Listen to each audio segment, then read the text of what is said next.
একজন স্ত্রী যখন প্রথমবারের মতো মা হয়, সে মা হওয়ার পর তার সকল সৌন্দর্য কথা সে ভুলে যায়। কারণ তার সন্তানকে মানুষ করতে হবে।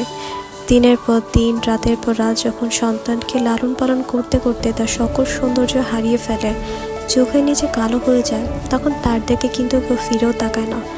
যখন সে অসুন্দর হয়ে যায়, তখন হাজব্যান্ড এসে বলে যে তুমি আর আগের মতো নেই কেন, তোমাকে আগের মতো সুন্দর দেখাচ্ছে না কেন।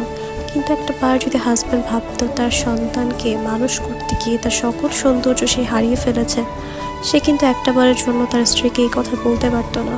প্রত্যেকটা হাজব্যান্ডের উচিত একজন স্ত্রীর ভালো সময় খারাপ সময় দুই সময় তার পাশে থাকা। তবেই তো একজন হাজব্যান্ডের আসল দায়িত্ব সে পালন করতে পারবে।